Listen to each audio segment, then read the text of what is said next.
Is the iPad Pro worth it for print-on-demand sellers? What can you do with it? Can you do everything you need to? Well, I use a 12.9-inch iPad Pro. Along with that, I also have the pencil.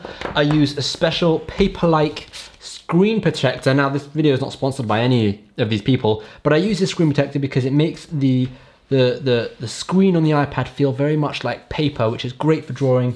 And then to top it all off, I also use the Apple keyboard thing. Now, all of this combined, it makes it quite a hefty price, more than a MacBook Air at this point. But the iPad is very unique, and this is why I like using it specifically for print on demand. I'm gonna take you through a tutorial of how I use the iPad, from research all the way to uploading and everything in between. So let's get started. Typically, I'll brainstorm a whole bunch of ideas using Google, and I'll use the Note app side by side because, again, this is a king for multitasking, to jot down some ideas.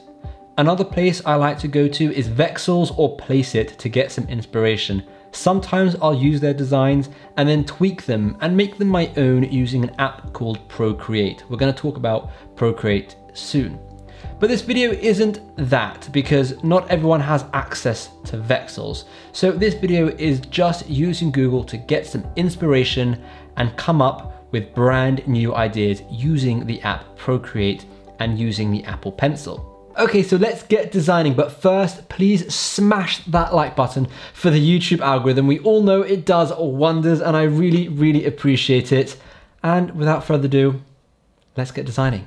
So firstly, we need the idea. So again, we'll use Google and maybe Vexels just to get some inspiration. We don't have to pay for Vexels, we can just get some inspiration on their homepage. This design is an idea I thought from complete scratch. I'm sure it exists somewhere on the internet. I don't know if it was just me, but I haven't seen it anywhere else, and I thought it was quite cool for a sticker or a t-shirt.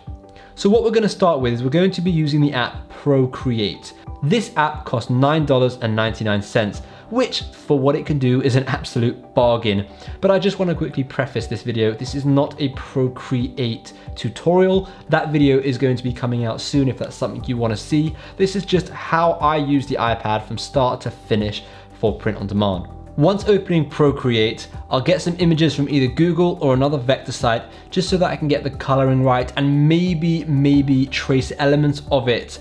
And I'll put those images directly into my Procreate canvas. And again, with multitasking here, I can just drag and drop onto the canvas. Next, I'll spend an hour or so drawing something out. This drawing was actually done by Lauren, my wife. We were watching TV and I was drawing it out, and she asked if she could have a go, which was cool. So I gave her the iPad, and about an hour and 40 minutes later, she came out with this masterpiece, which I think is really cool. Now again, this isn't a tutorial on Procreate, however, I would love to bring you that video, so let me know in the comments if that's something you want to see. Once we've finished the drawing on Procreate, we now need to export and save it as a PNG. I'll typically send this to my Mac to upload, however, this is an iPad Pro video, so you can save it to the camera roll as a PNG and then upload it directly from the iPad to any platform you want. So let's say I'm using Redbubble or Amazon or Shopify and Printful or Teespring. I can just simply upload it from my camera roll. Now, once you've done that, that's pretty much it for using the iPad from start to finish, from finding a design to designing a design to uploading a design. Gosh, I said design a lot of times, but that's the whole process for a print-on-demand artist in my mind. Now, on top of that, you've also got the marketing aspect, which I haven't covered in this video. However, you do have a lot of marketing aspects like Instagram and Facebook ads and Facebook and TikTok and all these other elements that you can access on the iPad as well. It's the full package. In fact, it's very similar to a computer. The one difference I think it has is the fact that you can use it with the pencil. It's got that operating system that's built to be used for designers. With a MacBook Air, I mean, it's brilliant and it's a bit cheaper and there's a lot you can do with it, but I'll never be able to get a pencil and just draw out my thoughts or write out my thoughts on it. I'll still be using pen and paper and all of that kind of stuff. This way, I have an idea, I can start drawing it out. So let me know what you thought of this iPad walkthrough video and how I like to use it in my print-on-demand business. And if you want me to make more specific videos on elements of the iPad and how I use specific things, then let me know in the comments down below and I can happily make those videos for you as well. I was actually thinking of doing a really cool challenge between myself and Lauren where we have to pick something and whoever can draw a better t-shirt using the iPad wins, and you have to decide which one is better. I just thought it was a fun challenge video idea. So let me know in the comments what you think of that.